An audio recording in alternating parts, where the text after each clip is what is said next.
I just turned 30. I am from Manhattan. I live in the same apartment with my whole family that I've lived in for my entire life. If I want to still live in New York City, there's no way I'm ever moving out of here. It's so unaffordable.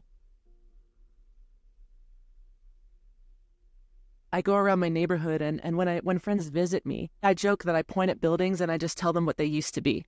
The reality is, it feels like things are constantly being displaced. And in VR chat, we can pretend just for a moment that we don't have to worry about these places that we care about going away. There's this fiction that we live in a perfect walkable city where landlords don't exist. And you never have to worry about getting shut down because you're never going to get priced out by the landlord who owns the place. And it's going to say, sorry guys, pack it up. We got to turn this into a weed store or something. What's more real? The weird fake linoleum flooring that's in every single new place that gets built? Or, something that's like painstakingly handcrafted by all of these artists who really care about it. Once you have that kind of connection to your avatar, that's where you really unlock this new level of immersion, where you think, this is me. I consider my avatar another version of me, which is a really weird thing, and I have a few different avatars that are based around this kind of aesthetic I've created. Watching all these people, I hear their voice, and they sound masculine, but they're donning female avatars, and I was like, what is this? So I did try some female avatars, and I thought, oh, whoa, this is me. So I took that picture of myself dressed up all femme, and I hired an avatar designer to create me, and it was perfect. I want to be there now all the time so I could be this person, especially to constantly relive that memory of realizing who I was. VR chat is it's this location without distance that we can just kind of show up to and create what we want. And I feel more of a sense of ownership and more of a sense of autonomy in terms of the physical spaces that we can create and inhabit in VR than I do in real life. I'm there because I want to live in a city where I don't have to travel for a bajillion hours to go see my friends.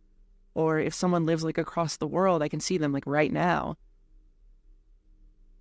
It's about the emotional need. It's about the human connection and that need for those types of spaces that's being satisfied by VR in the absence of having that in real life. My VR self-influences my real life self and vice versa. I mean, I am fully integrated at this point. I want to bridge my reality with my virtual self, and most people are entirely different. I met one friend who in VR I knew to be a very feminine person, a very caring, motherly girl. But then in real life, they don't have any of those mannerisms, and that really caught me off guard. A lot of people will use VR to escape their reality and to live a totally different one. I would like to see more people fuse the two together, because when people are totally different in real life, they seem closed off. I'm a little 4 foot tall, 4 foot something tall mouse. And I have a little scarf and I have a little long skirt with a patch pocket on it. And I made it all myself. I learned to 3D model just so I could make this mouse. But I don't even have a headset on it. I don't have full body tracking. I have a CRT tube monitor. I think old technology and all these older things that get displaced are beautiful. I don't even have a smartphone. I don't even I just want to live in the woods. But, I live in New York City. I don't have a driver's license. I have a disabled parent. Various things keep me here. We're creating that type of world, not because it's the future, but because it's what we wish the present in the physical world was.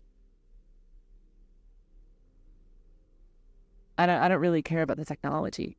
I just want that community and I want that feeling.